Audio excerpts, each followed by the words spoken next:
benvenuti al consueto appuntamento del venerdì a quest'ora alle 13:10 con la trasmissione Mondo Agricoltura legata appunto ai temi dell'agricoltura, con me alla conduzione il sempre amico caro Lorenzo Viviani, deputato della Lega e membro della Commissione Agricoltura. Ciao Lorenzo, buongiorno, dove sei oggi di bello? Ciao Antonio, caro saluto a tutti i radioascoltatori.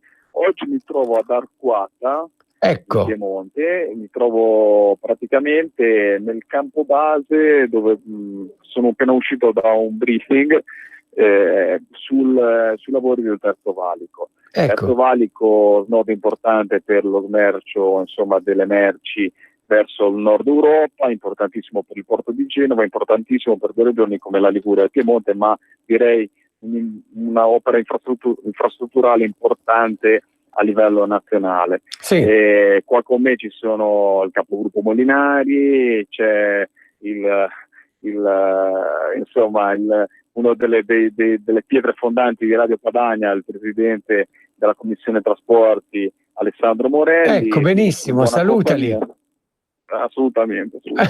Senti, allora Lorenzo, ricordiamo il numero. Ti chiedo di avvicinare un po' la voce al telefono e chiedo alla regia di aumentare un po' il volume perché ti sento un po' lontano. Ricordiamo il numero per i nostri ascoltatori, che è lo 0266 20 35 29.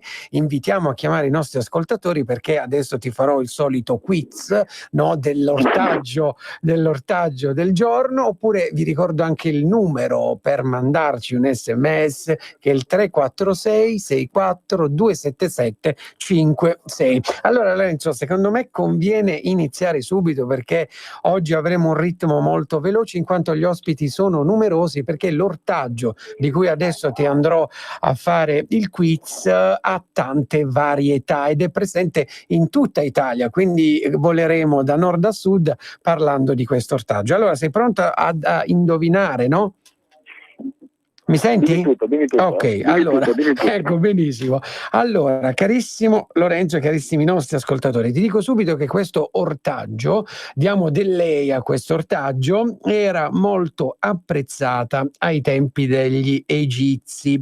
Poi ti dico che era presente anche oggi, penso, no? In numerosi quadri di grandi pittori. Ad esempio, carissimo Lorenzo, c'era l'Ortolano di Giuseppe Arcimboldo, dove appunto c'è questo ortaggio. Poi ancora nella natura morta di Cézanne è presente questo ortaggio, poi anche in un quadro di Renoir, poi anche addirittura nella natura morta di Carlo Magini, un altro pittore. E poi ti faccio altre domande proprio per entrare nel vivo affinché tu possa capire. Ti dico subito che in cucina è la protagonista. Si usa nei soffritti, nelle insalate, nelle minestre, nelle zuppe, e poi ha delle ottime proprietà benefiche. Poi vediamo se dopo riusciamo ad avere anche la nutrizionista che ci spiega un po' quali sono le proprietà di questo ortaggio. Nel campo della medicina odierna, insomma, Lorenzo, ha un'importanza per le sue proprietà diuretiche e cicatrizzanti, con proprietà antinfiammatorie, e adesso capirai perché ti dico che provoca bruciore agli occhi quando la si taglia. Allora, introduciamo che cos'è.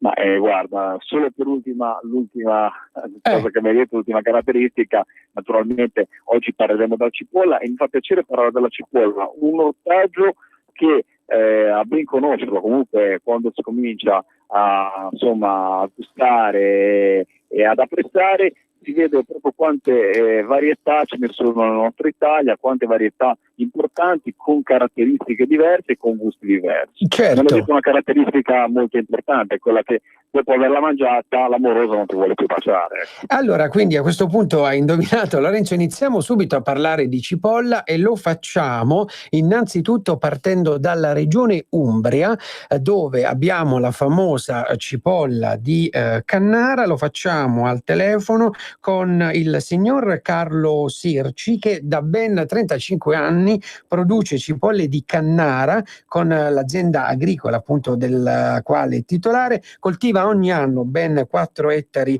di cipolle ed è anche il presidente del consorzio produttori della cipolla di Cannara. Allora, buongiorno signor Sirci, grazie per essere qui con noi oggi. Buongiorno ai spettatori. Allora, ci spieghi un po' quali sono le caratteristiche della cipolla di Cannara, come si coltiva, quando si raccoglie, prego. Allora, la cipolla di Cannara è una cipolla tipica del paese. Il territorio di Cannara, che era una palude alluvionale, ha lasciato un terreno sabbio-limoso che culla bene queste cipolle a noi a tante gare. La cipolla di Cannara è prettamente invernale, cioè invernale che si semina in primavera e si raccoglie a fine con mantenimento naturale fino alla primavera successiva. Sì. A Cannara produciamo 3 tipi di cipolle. Abbiamo una cipolla piatta che è buona da fare al forno, arrosto, una cipolla dorata che è molto dolce per la cucina vera e propria, e la cipolla rossa, molto delicata, dolce da consumare a crudo. Certo, certo. La sua azienda quanti dipendenti ha e dove esportate le vostre cipolle? Allora, noi trasportiamo come consorzio Cipolla di Cannara, perché sono socio del consorzio Cipolla di Cannara, presidente. Noi commercializziamo le cipolle in tutta Italia, sì. Da Milano a Roma, per quello che ci riesce. Certo. Niente, la cipolla poi qui a settembre c'è il biglietto da visita della Cipolla di Cannara, c'è la festa della cipolla che richiama un grande afflusso di persone. Sì. Che si sta le prime 2 settimane di settembre, c'è un afflusso di 120.000 persone che vengono a mangiare la cipolla di Cannara. Allora, Lorenzo, non so se tu vuoi fare una domanda al signor Sirci. Ecco, ma come viene utilizzata principalmente? Cos'è? Si mangia cruda, si mangia un'insalata? Ecco, qual è la caratteristica, qual è la morte, diciamo, della cipolla di Cannara? Le varie morti delle cipolle di Cannara, come ho detto prima, c'è sta quella, diciamo quella piatta, la classica borrettana, che è molto indicata, quelle piccoline da fare in agrodolce e quelle un po' più sostenute da fare al forno, fare arrosto. Con la cipolla, quella gialla, la dorata, che noi chiamiamo la dorata, è una cipolla ottima sia per sughi e soffritti, buona da fare anche fritta, poi da farci una buona parmigiana. È una cipolla che è indicata per le cotture un po' lunghe. Poi abbiamo la classica cipolla rossa, che è molto tenue, dolce, sì. Va consumata a crudo, ci si fanno delle ottime confetture, delle ottime marmellate, e poi all'inventiva del consumatore, tutto. Certo. Le volevo fare poi un'altra domanda. Quali sono proprio le proprietà benefiche delle cipolle, specialmente di questa cipolla di Cannara? La cipolla di Cannara è una cipolla diuretica, afrodisiaca, c'è di tutto, noi mettiamo di tutto, l'importante. La cipolla afrodisiaca non lo sapevo, perché di solito quando mangio le cipolle poi mi rimane magari un po', però insomma. Benissimo, e lei come la cucina questa... Sapremo di andare in Umbria per la cipolla afrodisiaca. Ma secondo lei qual è il piatto dove la cipolla, insomma, si presta meglio? La cipolla si presta bene da tutte le parti, dalla classica frittata con l'uovo alla cipolle fritte fatte con le parmigiane, accompagnate in 1000 maniere, perché la cipolla è dolce, rimane dolce e accompagna bene tutte le piante. Non sono un buon cuoco, mangio, ma non sono un gran cuoco. Va bene. Allora, signor Sirci, grazie per essere stato qui con noi, per averci un po' parlato di questa cipolla di Cannara in provincia di Perugia. Grazie mille, buona giornata. Altrettanto, grazie. Arrivederci Carlo. Allora Lorenzo, dobbiamo volare, no? Dobbiamo andare in Campania adesso, andiamo in Campania perché parliamo di un'altra cipolla, parliamo della cipolla rosata di Montoro IGP, Montoro che è in provincia di Avellino, e lo facciamo col presidente del consorzio della cipolla rosata di Montoro IGP, con il signor Nicola Barbato. Buongiorno, dottor Barbato. Salve, buongiorno a tutti, e vorrei fare una piccola osservazione. Si chiama cipolla ramata di Montoro. Benissimo. È ramata ma non rosata. Ecco, è ramata ma non rosata. Allora ci spieghi un po' quali sono le caratteristiche di questa cipolla ramata di Montoro, prego. Allora, questa è una cipolla ovviamente che prende il nome appunto dalle sue tuniche, quindi ramata, le tuniche che la rivestono. È una cipolla molto dolce, molto aromatica, è una cipolla che non sfibra durante le lunghe cotture e ha un contenuto di quercitine e antiossidanti molto elevato di fronte ad altre cipolle. Questo ce l'ha detto il CNR, Centro Nazionale Ricerche, quindi ha tanti antiossidanti che fanno bene alla nostra salute. Come si coltiva, ad esempio, no? Allora, questa cipolla viene coltivata da noi secondo le tecniche tradizionali che ci hanno insegnato i nostri nonni, quindi la riproduzione del seme avviene in campo da ogni produttore, quindi seme autoriprodotto, quindi è un prodotto della nostra biodiversità, della biodiversità di tanti prodotti che l'Italia produce, genera e ne conserva. Noi ne siamo custodi, quindi riproduciamo il seme, lo seminiamo a settembre, trapiantiamo la piantina verso febbraio-marzo e raccogliamo questa cipolla a giugno.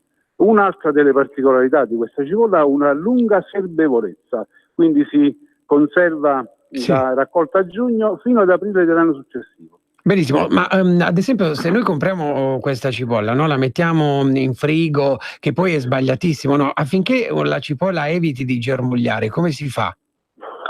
La cipolla non deve evitare di germogliare. Quando noi compriamo una cipolla e vediamo che la cipolla non germoglia, significa che è stata trattata da antigermoglianti.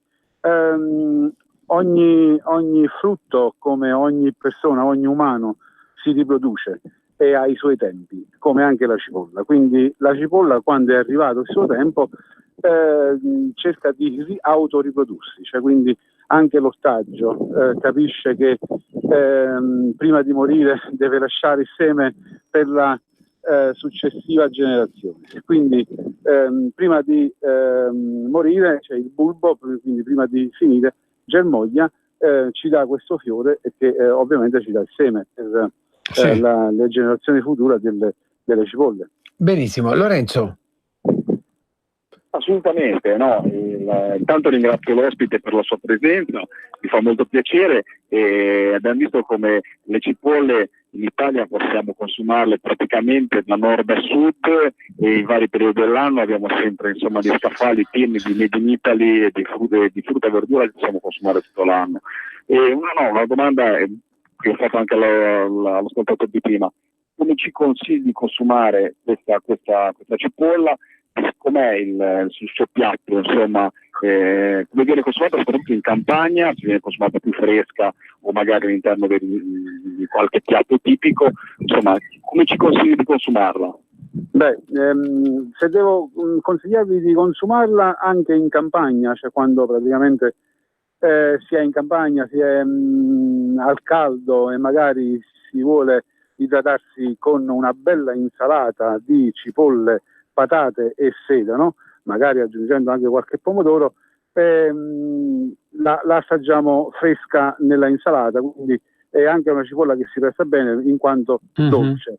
Ma le sue caratteristiche, le sue peculiarità, questa cipolla le tira fuori quando facciamo il nostro ragù tradizionale alla genovese.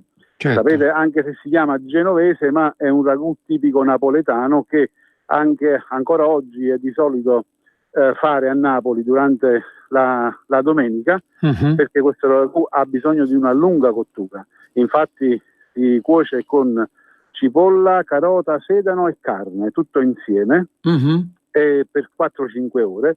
Dopo 4-5 ore abbiamo una cipolla che si caramellizza, e insieme alla carne, carota, sedano e poi una spolverata di formaggio pecorino bagnorese che è del territorio, è il piatto consigliato nella domenica, diciamo. Benissimo, allora signor Barbato, noi la ringraziamo per essere stato qui, grazie mille per averci parlato della cipolla di Montoro, buon proseguimento di giornata.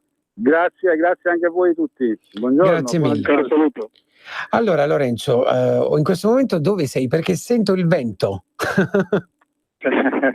Qua siamo al campo base di Arquata Scrivia, infatti spero di riuscire a finire la trasmissione perché tra poco partiremo con gli altri commissari della Commissione Trasporti e la Commissione Aggiunto per andare a provare a vedere i vari lotti dell'opera e posizionare questa.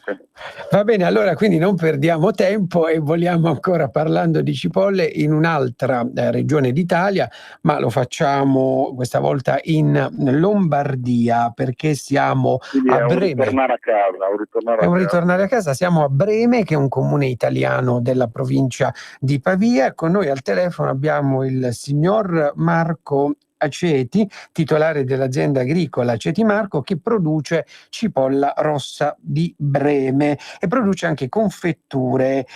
Abbiamo con noi appunto il signor Marco. Buongiorno signor Marco.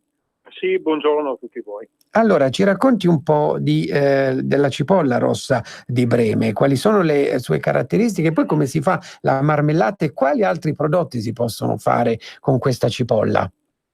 Beh, ho sentito i miei precedenti colleghi produttori. Sì. Devo dire che la nostra cipolla non è una cipolla comune come tutte le altre. È una cipolla con caratteristiche organolettiche assolutamente differenti, in quanto nasce in una determinata zona golenale del Sesia, alla confluenza con il Po, per cui è una terra particolarmente fertile e con caratteristiche totalmente diverse da qualsiasi altro terreno. Per questo la cipolla da noi è dolcissima e quando la si taglia non si piange. Ecco. Per cui ha queste caratteristiche organolettiche assolutamente diverse. In più è definita anche antitumorale la nostra, in quanto contiene 4 volte più quercetina di qualsiasi altro ortaggio o cipolla comune. Sì.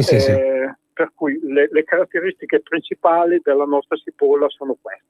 Crescono purtroppo in una sola striscia ristretta di terreno, per cui già nella zona alta del paese, dove una volta non passava il Sesia, già non cresce con queste caratteristiche, per cui siamo costretti, poi il nostro disciplinare DECO che ce lo dice, dobbiamo assolutamente produrla in questa zona golenale, con queste caratteristiche, sia il seme, assolutamente una produzione autoctona, per cui il nostro seme lo produciamo noi da centinaia di anni, un seme tramandato dai nostri antenati, e lo riproduciamo ancora noi uguale come anni fa, per cui continuiamo questa tradizione, tutto a mano, la produzione è assolutamente tutta manuale, estrefazione dell'erba, non possiamo usare prodotti come diserbanti, fungicidi, insetticidi, assolutamente tutta manuale, gran parte della nostra produzione è biologica, per cui poi la si semina ad agosto, la si raccoglie a giugno che il periodo di giugno è dove facciamo anche la sagra. Dal 7 al 16 giugno c'è la sagra della famosa cipolla rossa di Breme. Certo, benissimo. Diamo anche alla catena Arrow. Anche. Sì. La vogliono anche a Hong Kong, ma non abbiamo la possibilità di produzione, per la nostra produzione è assolutamente limitata. Certo. Perché i produttori siamo tutti associati in una 15-16 produttori e non abbiamo le potenzialità per esportarle in Hong Kong. In ogni caso la nostra è un seme, è l'unico seme di cipolle italiano che è nel bunker dell'eredità in Norvegia. Ecco, ci spieghi un po' dove? Non si è capito bene. Ecco, sì.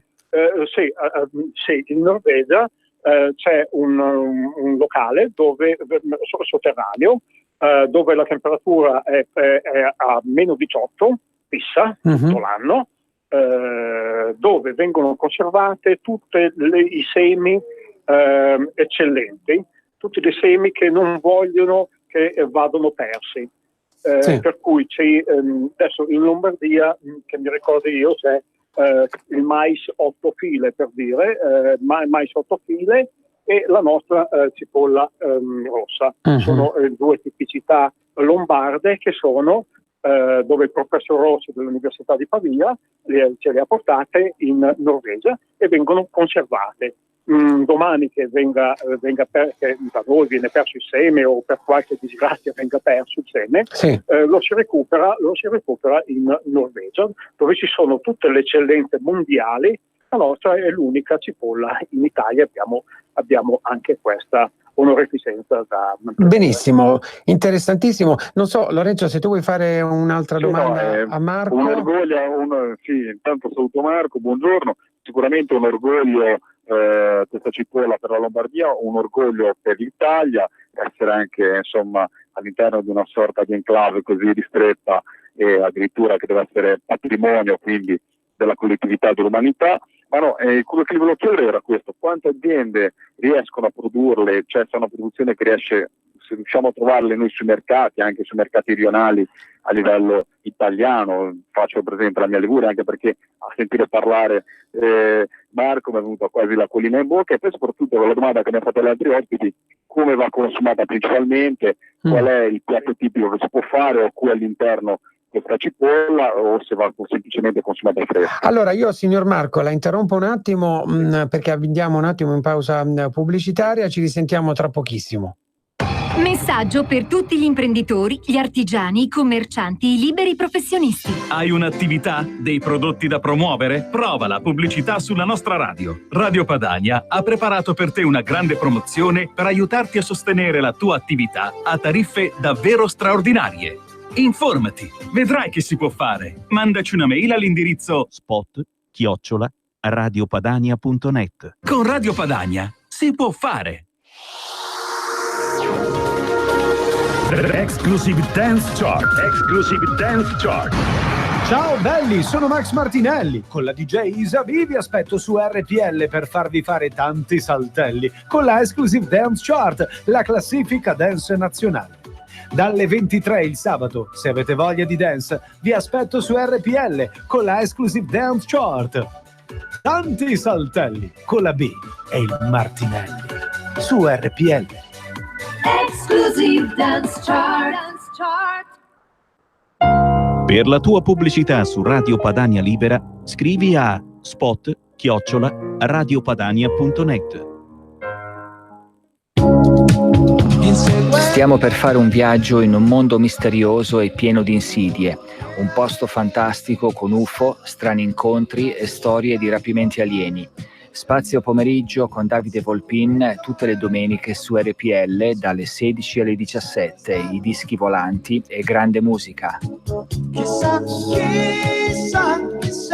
Un grosso abbraccio a tutti quanti da Nadine e Marcus Dardi. In esclusiva su RPL vi presentiamo Mangio, bevo e canto all'italiana, dove vi raccontiamo la storia della canzone italiana dai Longobardi al 2000, insieme alla storia di alcuni piatti tipici italiani e di alcuni vini, tutte le domeniche dalle ore 13:30. Buon ascolto su RPL. E rieccoci carissime amiche, abbiamo in collegamento con noi Lorenzo, amiche e amici, abbiamo con noi Lorenzo Viviani, deputato della Lega, membro della Commissione Agricoltura, e anche il signor Marco Aceti, che produce la cipolla di Breme. Allora Marco, qual è il miglior modo per cucinare questa cipolla così come ti ha chiesto Lorenzo? Sì, assolutamente in tutti i modi noi la cuciniamo, dall'antipasto al dolce. Noi facciamo anche il gelato, la torta di cipolle, facciamo anche il gelato di cipolle, facciamo anche gli oli aromatizzati alla cipolla, l'antipasto cruda, cotta. La nostra è una delle poche cipolle al mondo mangiabili crude senza controindicazioni, per cui la si può mangiare a dosi elevatissime, che non succede assolutamente niente per queste proprietà organolettiche che ha. La si può mangiare anche congelato, per cui è assolutamente dolce e non rinviene, digeribilissima e non rinviene.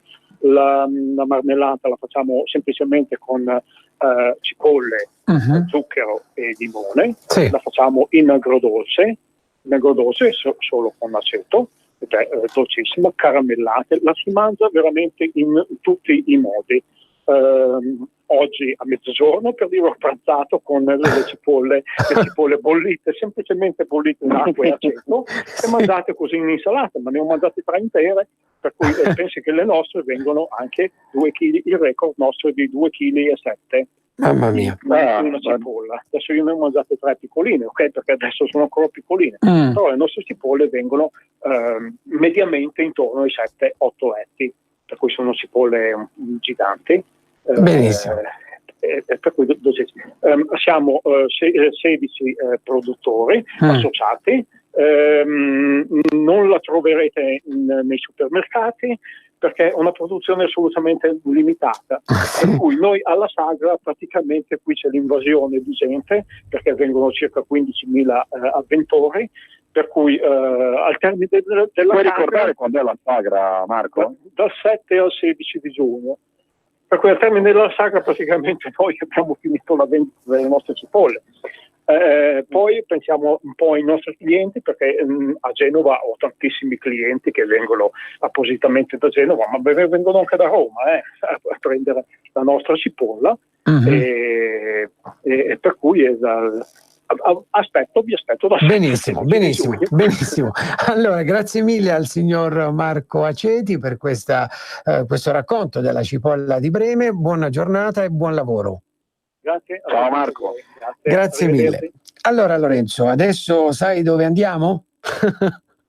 O no? Andiamo nella tua terra natia. Bravissimo, allora andiamo in Puglia, perché un'altra cipolla famosa è la cipolla rossa di Acquaviva delle Fonti, che è un paese in provincia di Bari, e con noi abbiamo il presidente del consorzio per la tutela e la valorizzazione della cipolla rossa, il dottor Vincenzo Surico. Buongiorno Vincenzo.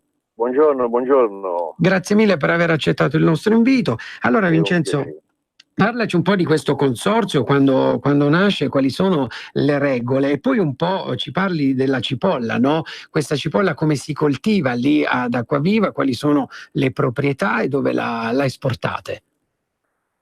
Sì, d'accordo. Allora, noi siamo un consorzio che è nato nel 2013, frutto di un'associazione di 4 giovani imprenditori agricoli che si sono associati a quello che prima non era mai successo nel nostro territorio, quindi è stato un po' un modo nuovo di cominciare a vedere il nostro prodotto tipico, la cipolla di Acquaviva, vederlo con un aspetto diverso. Nell'arco degli anni si sono associati altri giovani imprenditori, e non solo, ci sono anche ristoratori, pasticceri addirittura, e pian piano si è riscoperto questo prodotto che 5 anni fa, 6 anni fa era morto. Si facevano a malapena un paio di ettari, erano rimasti ad Acquaviva, quindi diciamo non c'era un riscontro economico ma anche più che altro sociale. Dopodiché in questi 5-6 anni siamo riusciti a moltiplicare in maniera esponenziale la produzione, arrivando sino ai 100 ettari. Siamo presenti sia nella GDO che nei mercati locali, ma soprattutto nel centro-sud Italia. Apro una parentesi, giusto per farvi capire. La cipolla di Acquaviva è un prodotto stagionale, è presente sui mercati solo da giugno a settembre, perché purtroppo ha varie particolarità questo prodotto, è molto ricco di acqua, quindi è difficile da conservare e poterlo far durare più a lungo. Quindi è un prodotto prettamente fresco che si usa in questi 2 mesi, 3 mesi.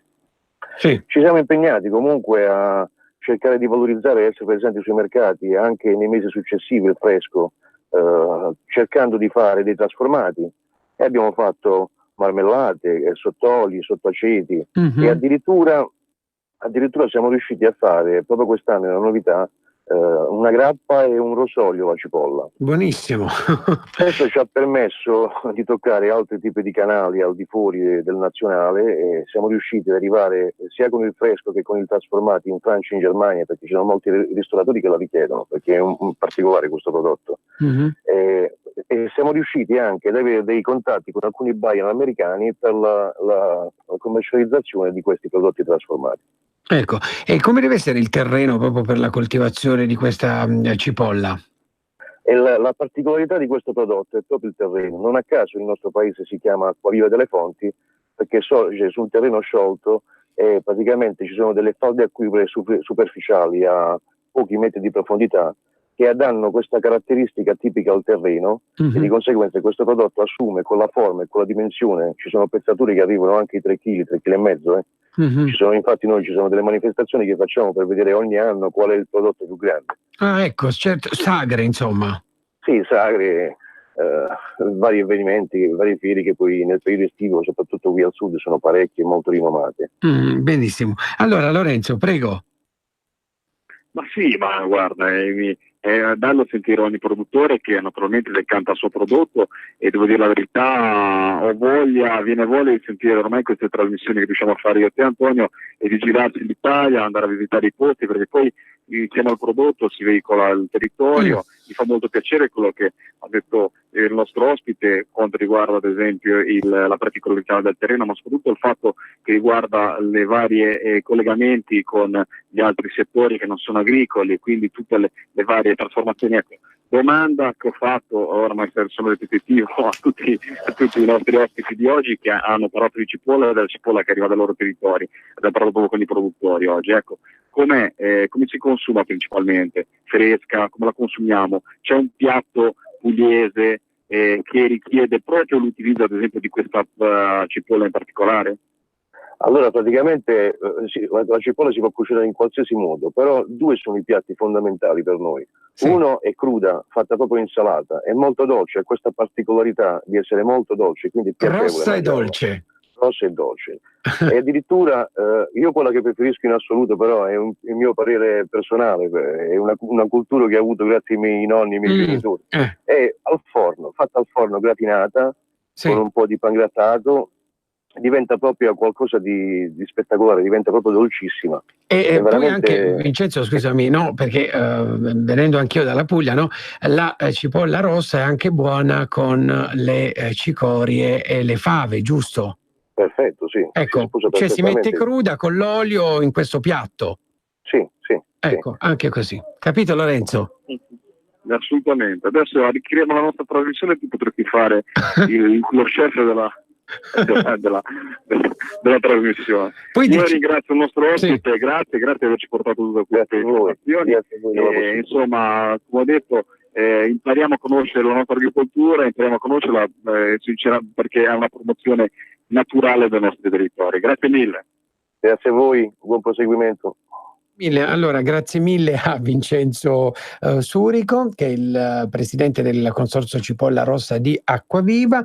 Allora, adesso invece, Lorenzo, gli ospiti sono davvero numerosi. Adesso andiamo in un'altra regione d'Italia, che è la Calabria. Abbiamo lasciato Perù. Ecco, infatti, abbiamo lasciato per ultimo, ti precedo, ti blocco. Vai, ti lascio. Più rinomata, forse la più rinomata, quella che insomma si trova più facilmente nei mercati, quella che insomma è il fiore all'occhiello, delle anche, non so, di punta, quando uno vuole mangiare una cipolla diversa, dice mangio la cipolla di Tropea. Non conoscevamo, devo dire la verità, a livello di fatto carina questa trasmissione perché abbiamo fatto un focus, devo dire che c'è stato anche un po' di lavoro dietro mio tuo per questo, per andare a cercare tutte le altre cipolle caratteristiche dei territori. Ecco, però volevamo lasciare insomma la più conosciuta, forse il principe a livello delle particolarità del territorio, la cipolla dillo tu? Di Tropea, che è in provincia di Vibo Valentia, giusto?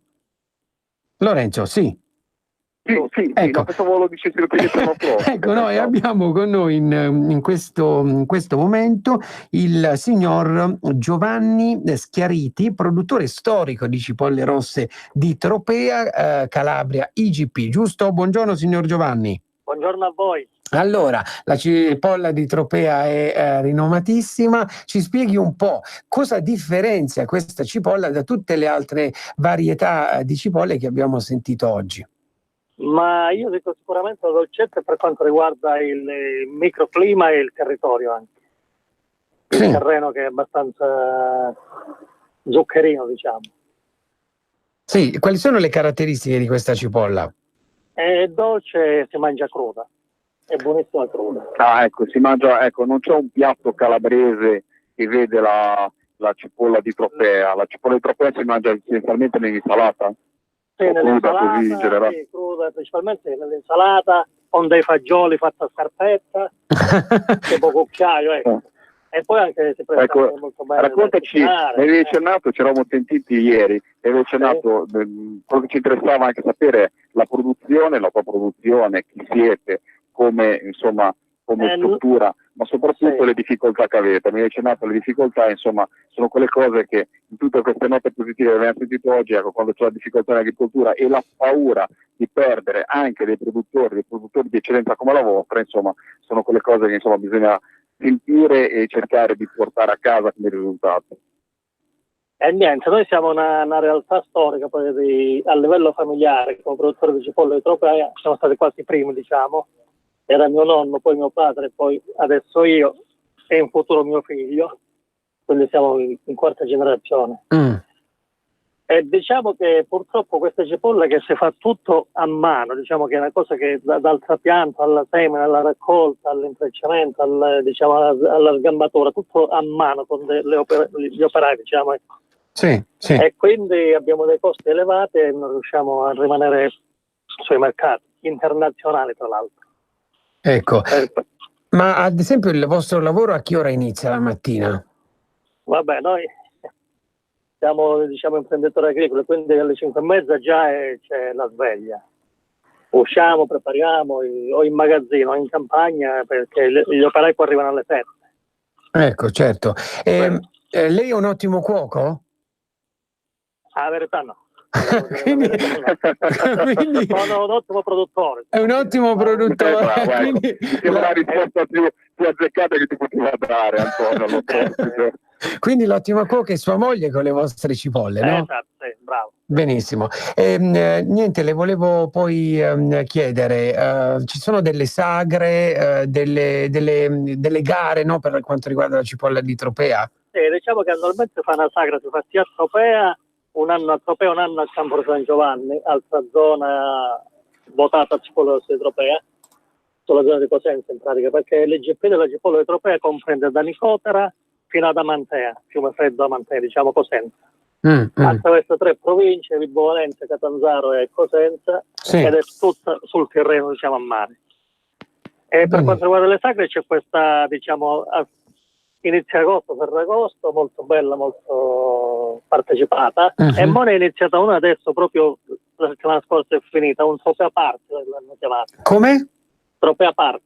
Ok. Scusa, cipolla di Tropea Party. Benissimo. Che l'hanno organizzata dei ragazzi che è un ragazzo di Tropea però lavora in Inghilterra. È molto bene, comunque, 3 giorni di... E che cosa si fa in questa sagra, oltre ad assaggiare appunto la cipolla? No, diciamo che c'erano degli chef stellati che preparavano la cipolla in tanti modi, e poi c'erano gli assaggini dei turisti, c'era cantante, diciamo queste feste di paese. Ecco, benissimo, va bene.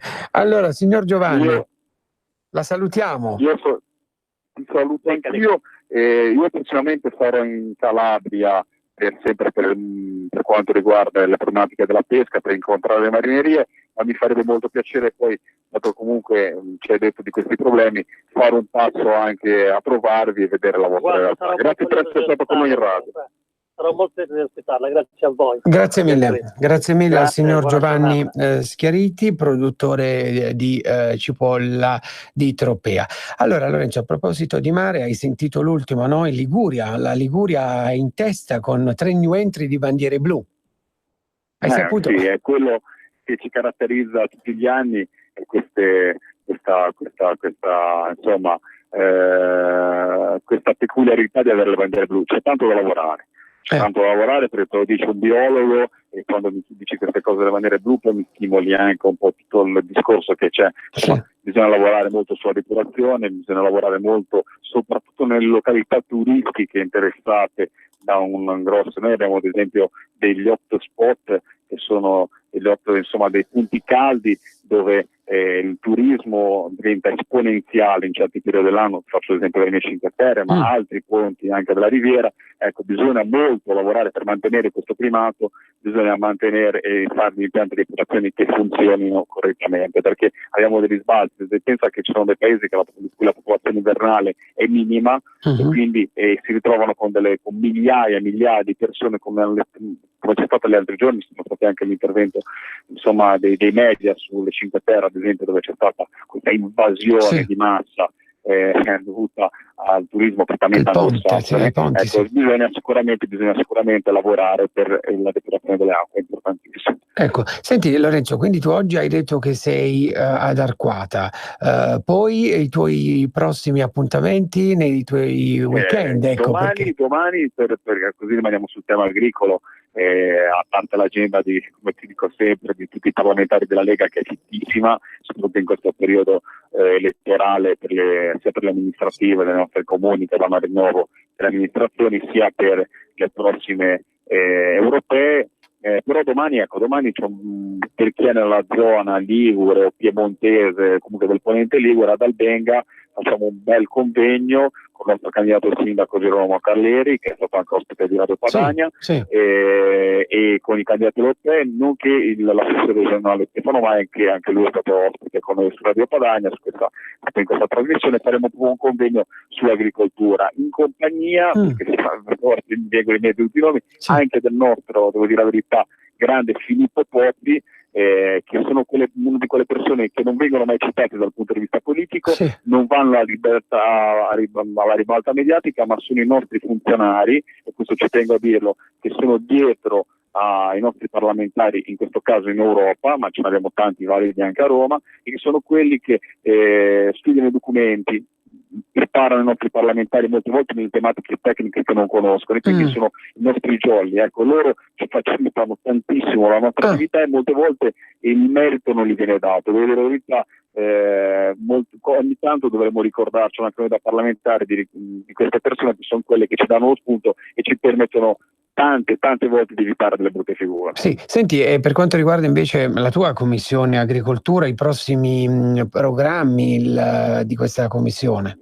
La commissione agricoltura, fortunatamente dalla prossima settimana cominceremo a riparlare del progetto di legge sul settore ittico, quindi la trasformazione, dopo quello che siamo riusciti a inserire all'interno del decreto emergenza, riprenderemo comunque il testo sulla pesca in acque esterne, quindi in mare. Non parliamo di acque interne, che è completamente un altro progetto di legge che sta andando avanti al Senato con la nostra Commissione Agricoltura e i nostri validissimi senatori. Noi invece alla Camera dei Deputati ci stiamo occupando di questo progetto di legge, che andrà a riformare proprio tutta la pesca in mare, quindi anche andare a semplificare per amore dei documenti che ormai ricade sui nostri pescatori. Ma oltre a questo avremo tante altre tematiche, tante risoluzioni. Come sai, il mondo dell'agricoltura ha bisogno di interventi, come sentivamo oggi, insomma c'è sempre una nota bella di colore, si parla delle nostre peculiarità, delle nostre caratteristiche, delle nostre eccellenze, e poi c'è tutta la parte, intanto purtroppo c'è la parte triste, la parte dei produttori che non riescono ad andare avanti, la parte del gap che abbiamo con dei paesi dove la manodopera viene sfruttata, viene utilizzata, dove altro che caporalato, siamo 1000 volte messi peggio col caporalato, dove non vengono utilizzati i nostri presidi, insomma, sui controlli come avvengono nel nostro paese. Quindi tanto da lavorare. Quello che c'è da dire è che siamo in buone mani, perché abbiamo un ministro che fino adesso è sempre dalla parte degli agricoltori, sta facendo tanto per il mondo dell'agricoltura, e soprattutto, ti anticipo, un ministro che si sposta, che va a fare gli interessi degli agricoltori e della pesca italiani anche negli altri paesi, perché il nostro ministro prossimamente sarà addirittura in Giappone, centinaio andrà in Giappone per tutelare gli interessi nelle esportazioni e nelle importazioni da parte di questi paesi. Quindi insomma un ministro che è presente nei tavoli internazionali a tutelare il mondo agricolo italiano. Benissimo, allora Lorenzo, io ti auguro buona giornata, buon proseguimento di giornata, ci risentiamo venerdì prossimo, decideremo poi nel corso della settimana in base agli eventi e in base appunto a quello che non abbiamo ancora trattato di ortaggi e varie tematiche. Ti ringrazio per essere stato ospite come al solito qui con noi, ci risentiamo venerdì prossimo, grazie a tutti. Adesso però, dopo questa puntata sulla cipolla, cosa mangerei appena finito la trasmissione? Cipolla. Un caro saluto a tutti i radioascoltatori. Ciao, grazie mille, grazie a tutti per averci seguito, buon weekend. Avete ascoltato